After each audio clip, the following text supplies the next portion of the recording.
you get it? Is it on? Hello there. Welcome to another episode of Taking Over the World with Ed and Aaron. What's up, buddy? I thought we were going, welcome to another episode of Hans and Franz today. No, not Hans and Franz I thought today. where the Swole Patrol was coming through.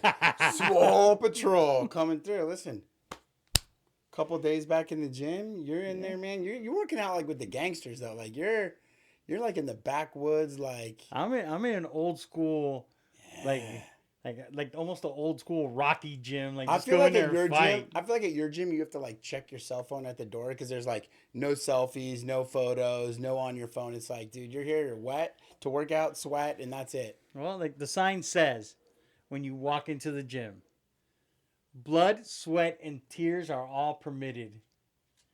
Quitting is not. Fair enough. That's it. Fair enough. They want you to get in there and get swole, get hard, and work out. Hey, but does it make you start to feel better? Oh, I feel fantastic. And that's what they always say, like, right? Like, when I talk to my coach and stuff, too, it's always like, well, what are your goals? I'm like, oh, like, I want to have X amount of escrows. I want to help this many clients. I want to do this. I want to do that. He's like, what are your goals? Okay, all right, hold on. Let me think about it. Okay, I want to read more books. I want to, build out this for my business. I want to do this for this. He goes, are you listening? What are your goals, right? And so, but my point being is that so many of us forget that if you don't you have to come first. Right. And I know that sounds kind of weird, but you come before your family. You come before your clients. Because when you take care of you and you're able to put out the best version, that is taking care of your family. In an indirect way, that is putting them first, right? And so, like, you get that extra energy where you can go out now by putting me first. I'm happier. I'm healthy. I have more energy to take care of my clients. Maybe my mind's a little sharper, a little clearer because shit. Well, you know what happens is, Jack right? City. And I'm not going to talk about everybody else, just me personally, right? Okay. I have a membership to EOS, right? Shout out to EOS. It's a good gym. It's packed all the time. But that's the problem, right? And I go to the gym and it's packed, and then you kind of start getting a little self-conscious about things and about how you look compared to everybody else. So then a buddy of mine told me about this gym, the Lift Factory, which is where I'm going to now. And it's like an old school, just dead weight. It's a gym. Clanging and banging. That's it. That's all it is, right? But I go in the mornings and there's nobody there. It's completely empty. I can get my workout in. And the doctor actually, I went to a doctor's appointment for just my general annual visit, and I switched doctors, and she's like, you know what? I want you to start going to the gym. I'm like, all right. She goes, I want you to do a little bit of cardio, but I want you to start lifting weights. Yeah. And I was like, oh, this is doctor's orders now, so now I can do it, and it doesn't matter. The doctor wants me to do this. And then she gave me a stat, I don't know, she told me. She said you can have the same two people, one with zero health conditions and doesn't go to the gym, and somebody with diabetes, high blood pressure, cholesterol issues, but they go to the gym all the time. And the person that goes to the gym and has their body in motion will outlive the other person. Let's stay in motion, baby. So when, she gave us that stat, and she wants me to start going every day, and I've been going for a couple of days. I feel fantastic. And you know what the other thing is too is like, whether it's the gym, whether it's work, whatever it is, it's like when you get excited about something, you're more apt to do it. Right. Right? So like, I think when people think about the gym, what do they start thinking? Like, oh man, I got to do cardio. I got to run, or, now I got to do this. And they're building it up in their head where it's going to be a miserable experience. It's like, I'm going to go on a diet. I can only eat walnuts, yogurt, and grapes, right? It's like whatever the diet of like the freaking, right? But you start thinking, then you focus on all the stuff you can't eat, and it sounds miserable, right? Where it's like, listen, if you start thinking like, I love to go to the gym. My dad taught me how to use the gym when I was young, but I've always liked the lifting weight parts. I don't like cardio. I don't want to run unless somebody is chasing me, or I'm running for my life, or like somebody has just stolen something. Right. Then I got that split seconds with the guys that we're chasing them or not, right? But like, if I go into the gym, I enjoy lifting weights. And I think to your point, like, you're having fun doing it. I cleaned the garage so I could get my oldest son Braxton in there. We're going to start lifting a little bit, just in the garage a little bit. But it's like, I enjoy that. I get excited about that. But if you're like, hey, let's go do some cardio and go run for 2 miles, I'd be like, I will find every reason not to do that. Although it could be healthy and I get it, but it's like, are we, our minds are like, it sounds like more of a task than anything. And that kind of goes into like real estate when we prospect, when we help clients, like people think like, oh, you got to be on the phones all day. You got to call people every day. Well, that's part of it, but there's also fun parts of it. And there's also fun prospecting. And when you mix in the both and you have fun doing it, it doesn't seem as like, yeah, hello, you want to sell your house? No. Okay. Yeah, I know I suck. Okay. Bye. Like as people Right. like, they're flipping you off on the phone basically. And it's like, but when you focus on the fun, the activities and the positive outcomes, I think it's so much easier to go do it and get it done. Well, that's part of it, right? So I'm enjoying going back. I'm enjoying that there really isn't anybody there, and you have the whole gym. I mean, like literally, I went in today at 3:45 and I had to turn on the lights. 3:45 in the morning. I might fall back asleep if I get on the bench. I might fall back asleep at 3:45. No. It's exciting. So it's a I'm happy good for you. thing. That's awesome. It's but I did notice. So a while back, I did Insanity, several times, several sessions back to back on Insanity, and I noticed that when I was doing Insanity, like you had mental clarity. And I don't know if it's because you've done one of the toughest things you're going to do all day long, first thing in the morning, Sure. which is your workout, and then everything else you just have mental clarity for everything. But I'm feeling I'm getting back to that, so I'm like, oh, you know what, this is pretty good. But Well, I totally agree because that's like they say too, like even like in prospecting, right? It's like the hardest call to make is the first one of the day. yep, Like once you rip the Band-Aid off, it's easier to go. I think they have a book. It's called Eat the Frog. I started reading it one time, and then I probably lost it or something. But the whole point was right, like eat the frog. how do you eat it? Sauteed, right? Little fondue. Yeah, there but you go. The whole point of it was the same thing you're talking about. Eating the frog is find the difficult task to do it now, and be done with it. As a matter of fact, I was listening to a book the other day, and they said something very similar. It's like, we all know that we have important things to do throughout the day. Right. Right? But we tend to procrastinate those because they're the hardest things to do. Right. That's probably why they're so important.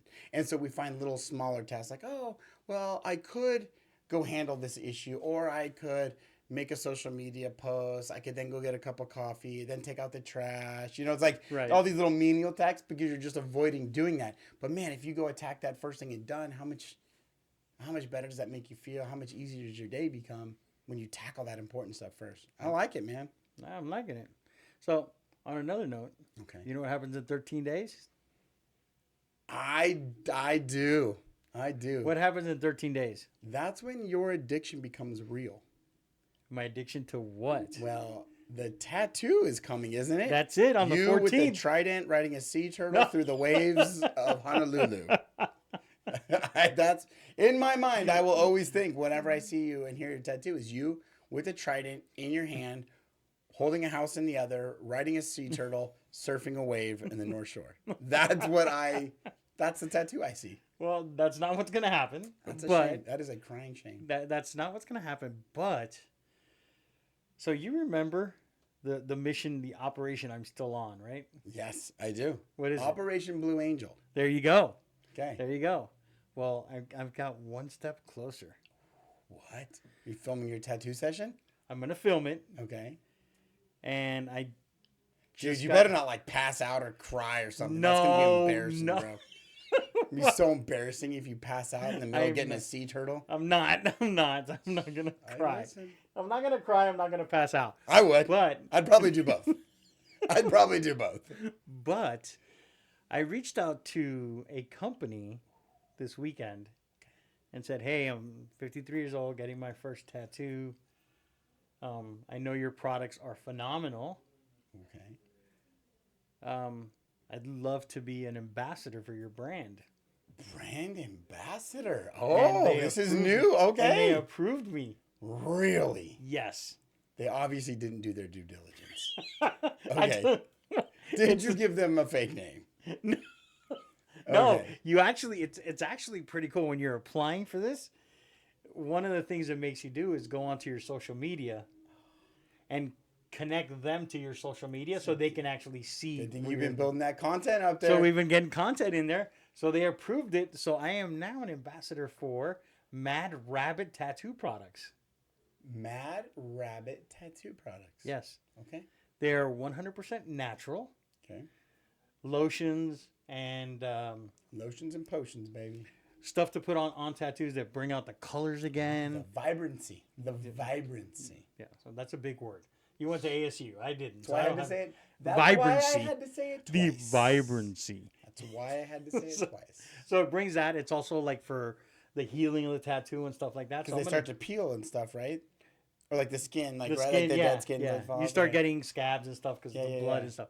So the lotion and stuff. So now I'm going to be having my journey with that products, with their products as I go. They also have like sunscreen that you put on it so it doesn't fade it and stuff like that. So Okay.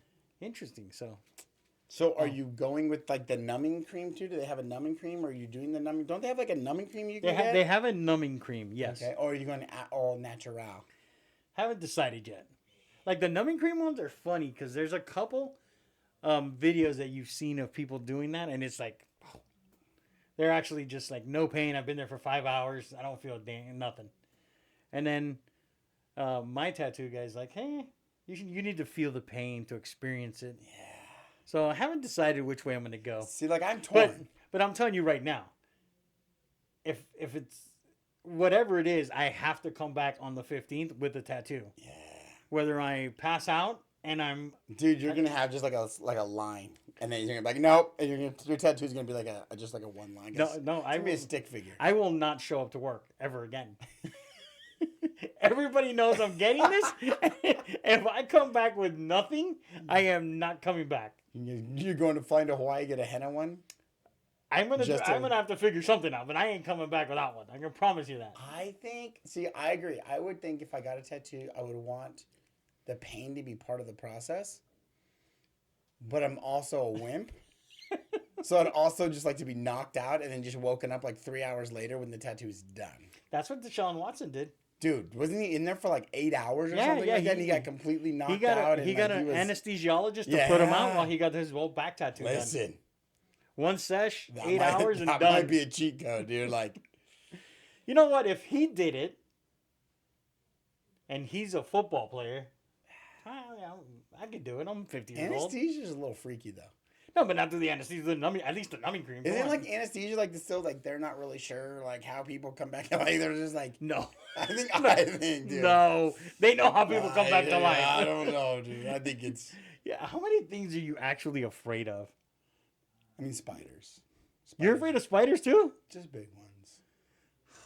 So you're afraid of spiders, airplanes, Yeah. anesthesiologists. I'm not afraid of the airplane. I'm afraid of being 35,000 feet up in the sky in the airplane. So the airplanes are dope. You It's, just don't want to be inside of it. it's the height of 35,000 and gravity decides to take over. Gravity's not going to take over. I understand. I don't like snakes. You don't like snakes either? No, snakes are crazy, man. What else? I don't know. I think that's about it. Snakes, spiders, heights in an airplane, and anesthesia. Anesthesia's crazy, bro. You're afraid of that too? I mean, I could get it. I'm down with it. I just think it's a wild situation. Why? I don't know, man. You go for school for that? That's true. But people go to school for a lot of things. You hear horror. They train to be pilots. People train for all sorts of stuff. Well, I'm just saying it's a little crazy that, the crazy thing about medicine is and you just like fall asleep and then you just hope that you wake back up and it wears off. And what do they say about a medical office? What is it? it's dangerous. It's a medical practice. So that means they don't have it down yet. It's a practice. Well, see, now that doesn't make me want to go in anymore. That's why I was talking to somebody the other day. We were talking about like the doctors or something, and I was like, "Yeah, that's why I just don't go. That way, they just can't give me bad news. Like, your leg's broken. Nope, not if I don't go to a doctor and they tell me it's broken. Now it just hurts really bad. So if your leg breaks and it's facing the opposite direction, It's just tweaked, rolled ankle, rolled ankle. Just can't put pressure on it. Probably go see a doctor. Probably should. So What are you doing for the 4th of July? The 4th of July. Listen. Because you made this big old stink about everything, and it just turned out to be the same exact way that you made the stink to try to change. I went hard. You went super hard to fight for a cause. And at the end of the day, the people on the other end of it that I was fighting with, they basically said, cool, thanks, got it, nothing's changing. Right. And then when you thought you had a way to save a couple of days and moolah, Skrilla. you just all of a sudden got vetoed into by, saving Skrilla. By the boss of my house said, we're just going to go the normal days. Yeah, so we're headed up to Reno. The coaching the 10U Summerlin South Girls All-Star team. We're going for a 3-peat all-state champs. There you go. This year's going to be a little tougher. We heard we got some good competition. People are gunning for us. And they've made it really no secret that they don't really like us up there. I don't know if it's because we win or they think that I don't know. We always go out there. We play hard. The girls work hard. We have a lot of talent, and we've won. And so, yeah, they changed the dates from the 10th through the 14th. They moved it up to the 5th through the 8th. So then they moved it up 5 days where we lost our practice time. Right. The other teams have district tournaments that they've played in. We don't have any other softball team down here, so we haven't even played a game yet. So we're already behind there. Then we lose 5 days. Then they stack it on top of a holiday on top of it. And so we're like, well, we don't want to drive out on the 4th, but we have to be there on the 5th. It's a 7-hour drive. Okay. Might as well be driving to New York and back. Okay. so we decided to go out on the 3rd. We heard Tahoe's beautiful for the 4th. Then we found out it is also just a disaster to try to be involved because it's just so busy. Like you have to get there 7 o'clock in the morning or something. So we decided of all things to do, what are we doing? We're going to a baseball game on the 4th with the Reno Aces, and they're doing a fireworks thing. So that'll be cool. And then we'll do our opening ceremonies on the 5th. Now the good news is, and they couldn't control this, which I think is hilarious because they scheduled it from the 5th to the 8th. Well, now they're saying they need to go to the 9th, which costs us another 3 days. 2 days, basically, because the way that the game's positioned on the 9th, we can't leave on the 9th. So we got to stay till Wednesday if we make it that far. But what they couldn't control is there's only 3 teams. 3 teams has to be a 5-day tournament. I laid it out pretty clearly. Day 1 is manager stuff. Day 2 is pool play. I've looked at the rules. They allow for it as long as all teams are expected to play each other. Well, there's only 3. We could have played both games on Saturday. 2 teams advanced to Sunday championship. Home by Monday. Right. Now we'll be home Wednesday. So that cost me 2 days. But yeah, so we're going to do that. But yeah, they couldn't control. The fact is, though, we did get the bye. So now we don't actually have to play till Sunday. So that's where it was going to save us because we thought about just driving up on Friday. But since we already had the baseball tickets, we already had the hotel booked, we said, screw it. This will be a front-end 2-day vacation. So there we go. Reno, baby. Reno. So that begs the question. Ooh. What happens, when you get up there, are you going to have a practice session up there? Yeah. So I've already worked through the plan. So Friday we'll have opening ceremonies, that kind of stuff. Saturday, the tournament games, the first game start at 8 o'clock. There's only one game for all 3 divisions, 10U, 12U, and then the juniors division.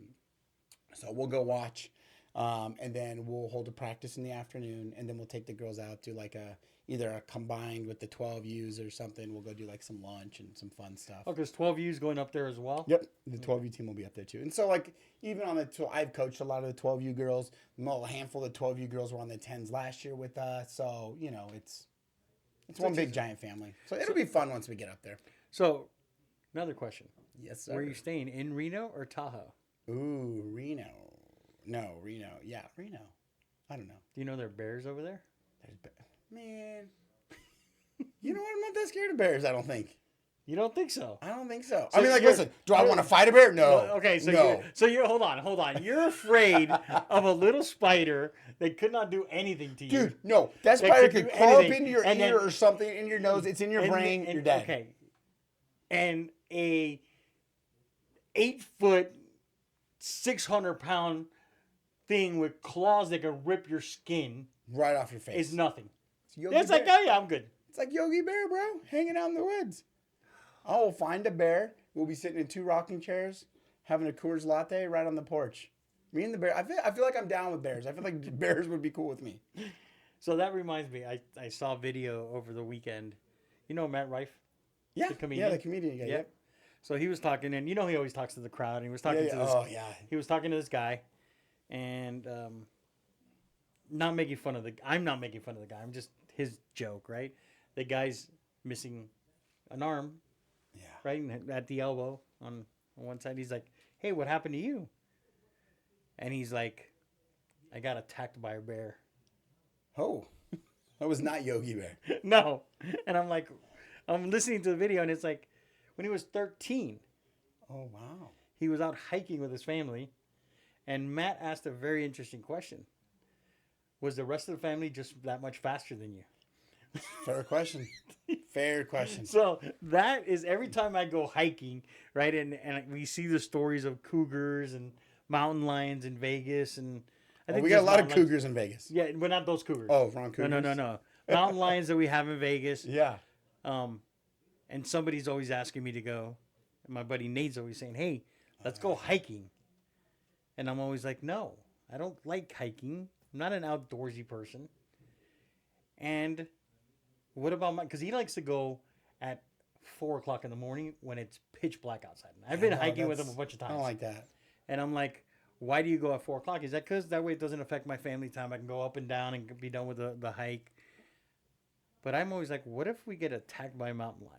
And his response is always the same. I just have to be faster than you. That's rough, bro. So that's why I don't go.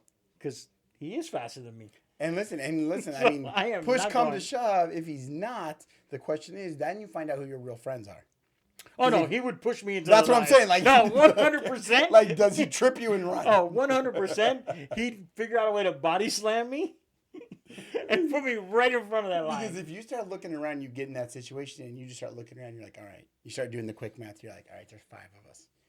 Those 3 guys are way faster than me. That guy's probably pretty close, but he gets the edge. So it comes down to me and this guy. It's going to be close. Like, at that point, you're like, I'm just going to take out his knees and just run. I mean, it's a tough spot to be in. So I It's a tough know spot to exactly be in. where I sit in that pecking Okay. order, Okay. and I will get outrun. So because I will get outrun, I will not go hiking. I also think that's how like scary movies start. Like you go up into the woods, 2 guys hiking, 4 a.m. in the morning.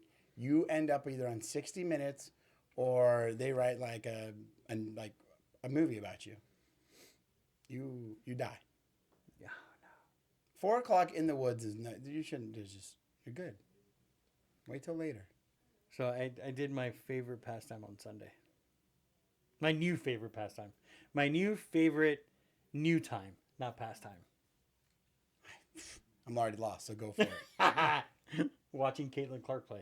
Oh. And she was playing So Diana what happened Taurasi. what happened at the end of the game? Because I flipped it over at the end because I caught the end of the game. They were up, but she was out. Did she fall out? No. So Okay. they brought in a stronger defender Oh, was that for the last 35 seconds or whatever of the game.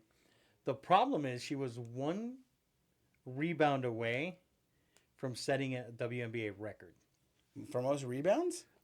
Or The what? only rookie in history to ever have a triple-double. Really? Nobody's ever done it. And she was 1 rebound away. It's a rough go. And the I coach probably just would have went on the court. the coach said that she didn't realize she was that close. That's fair. I've done that before. Like she didn't realize this, or she's like, "Oh, so what? If you pulled somebody out when he's pitching a no-hitter?" Yep, 100%. No way. Yep. Did it to my son. No. Yeah. Did he want to kill you? He didn't know either, really. Oh, how do you not know you're pitching a no-hitter? Dude, we were playing in a game and we had the team outgunned, and he was through like 3 innings, and I was like, so in a lot of these tournaments, there's pitching regulations. Right. So some of them it's innings, some of it's pitches. So in this particular one, it was like, hey, if you throw more than 9 outs in a day, you have to rest the next day. So 3 innings is exactly 9 outs. So you get 3 innings. But if he throws 1 pitch into the next inning, they count it as a 4th inning, and therefore, whatever, he can't pitch the next day. So we were beating this team like, I don't know, 12-0, whatever. It was the writing was on the wall. Let's put it that way. You guys went And away. listen, we've been on the wrong side of those too. So trust me. But the writing was on the wall here. So I'm like, all right, Maybach, you're out.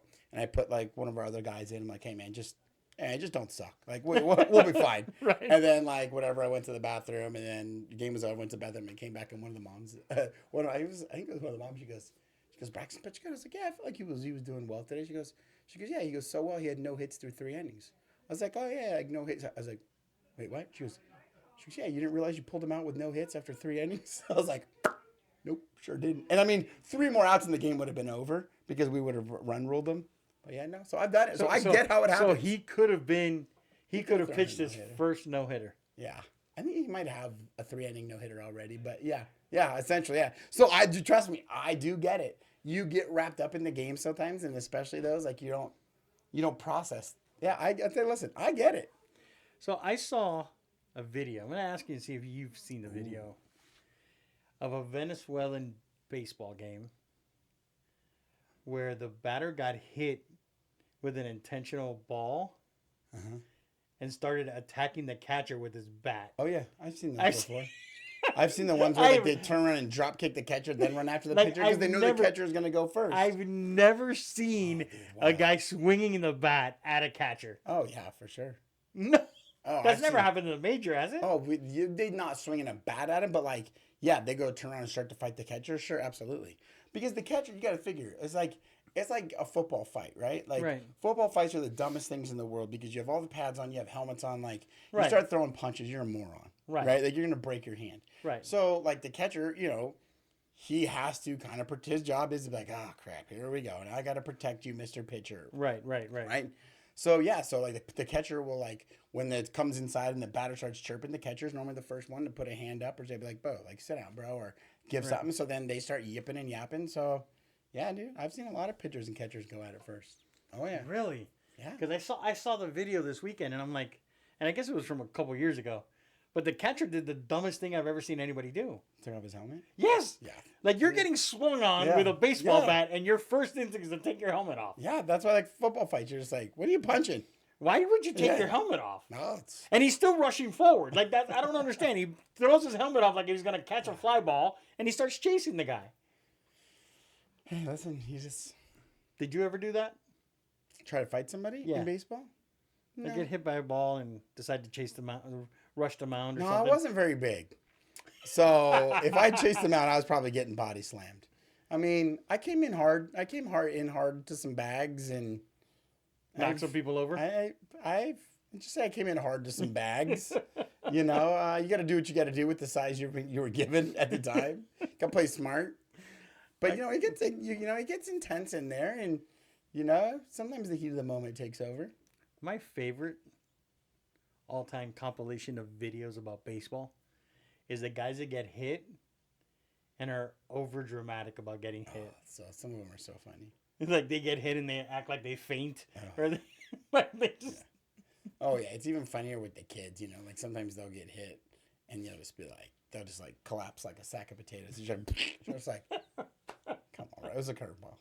It was going like 40. I mean, it hurts, but it's not that bad. But did you see that picture I sent you? The 41-year-old throws an 89 mile an hour fastball. I don't know which one was that one. I don't remember that one you sent me. Which one was that one? It was a pitcher. It was an older pitcher that got finally his dream to become a major league. And he just doesn't pitch fast. No. Hey, listen. Zach Greinke, Glavine, those guys. See, like we joke. Like I was talking to somebody actually this weekend about it. I was like, listen, at young ages, these kids need to throw 4 pitches, okay? And that sounds like a lot, okay? But they need to be able to throw a changeup, which is not a lot of torque on your handle. Circle change is fine. Palm change is fine. There you go. There's your 1, okay? Right. After that, fastball in, fastball out, fastball above the hands. That's it. That's it. Those are your 4 pitches.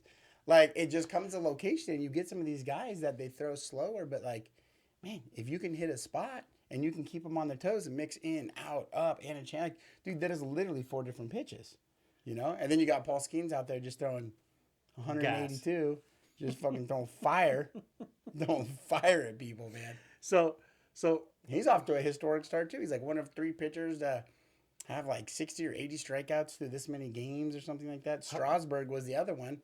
But Strasburg came out of San Diego State, and he was that at that time. The Skeens, he was this Right. hard throwing guy, and he went for the Nationals, but he blew out his arm. That's the thing. I think now they're just wondering, these kids. How long can he deal How with long it? can they go? But and then there's the world has become such a different place with workout plans and strength training and arm care. You like to think that they'll go pretty far with it, but hey, you never know. So, quickly, who is the Bird pitcher? Randy Johnson. Yes. So I saw an interview with him this weekend. Yeah. He says he played in the major leagues for I don't know how many years, for a long time. He won a World Series. Yep. He was a World Series MVP, Yeah. an All-Star, and his most famous thing is killing a bird. Probably true. No, he's saying like I mean, there's Halloween costumes with it. Right. He's like people that don't follow baseball know me for killing the bird. Yeah. Like it is the most amazing thing in the world. I killed a bird. He's like, it probably sucked for the bird, but I killed the bird, not even knowing, and all of a sudden I'm the worst. Isn't that interesting though? So that speaks volumes about like how people view things, because I think that happens a lot, right? Like where Birds people get killed? No. When you're pitching a fastball and you kill a bird. That does not happen very often. I wonder, did he get the strike for it though? I don't know. I don't remember. But like people like when like go to any sports or whatever, or even like a real estate transaction, right? It's like, how many real estate transactions do you do or have you done? 100 transactions, right? You don't really remember. I mean, a lot of us remember all of them, but you don't remember all the details of the successful ones. Right. You remember you went in there, you did your job, you worked for the clients, you played by your fiduciary requirements, everything was good, smooth sailing, boom, done. Game-winning drive, 97 yards, football field, touchdown, done. Right? And yes, Right. you have glimpses of them. You remember like, oh yeah, that was a great transaction. That was a great play. But it always feels like what sticks out more, what people remember by is that one transaction that fell out of contract on the 2 days before. That interception you threw, that bird you hit, the Jose Canseco, however, he's our Vegas guy, right? But you forget everything all the stuff he's known for. But the thing that I remember him the most, like, obviously he was one of the first 40-40 guys, but Right. the ball that bounced off his head and went over the fence is a home run, right? I feel like those are the moments that people register more with. And I wonder why. I don't know. But I was like, think about how many good things people do. Successful. Successful. This is a PG-13 show, folks. Yes. So please. Successful give it transaction that you take care of, but it's always that one that something one came mistake up. that Right. something That, came up. like the buyer didn't have EMD for, right? Like whatever, but it is what it is. But like people always remember, like that's a perfect example. Yeah. So what would you say was your getting back to this influencer thing, right? And we're talking about mistakes, right? Okay. So I saw a memory come up of mine on Facebook, right? And it was like, hey, memory from 2018. And I'm like, oh, I remember this. This was probably one of the most difficult transactions I've ever done. It was a hotel I sold. Oh, I We saw had to that. do it with Yeah. But proof that people don't read. I got like 30 congratulations on that. Oh yeah. And actually, Blanca from our team came in and said, congratulations on closing Mount Charles. And I'm like, that was 2018. No, 6 years ago. It was just a memory that came up. Yeah. And I just posted it. But that's why I don't post memories, because people don't take the time to read what That's it why says. I think it's hilarious when people post me. That's why I do it. It's hilarious. Is that why you do it? Oh, it's hilarious. I was like, you know what? I got to do this because it's congratulations. And I'm like, Yeah. I'm confused. Like, I'm like, I do that. read. My mom does that all the time. I'll post something and she'll call. She'll be like, "Oh, I saw you were at the gym today," because you saw an early morning picture. I was like, "Oh, I saw you got a new listing," or "I saw you guys went to that." I was like, "Where did it say that?" She's like, "You got me again, didn't you?" I was like, "Hey, listen. All I said was it's a beautiful morning in Vegas.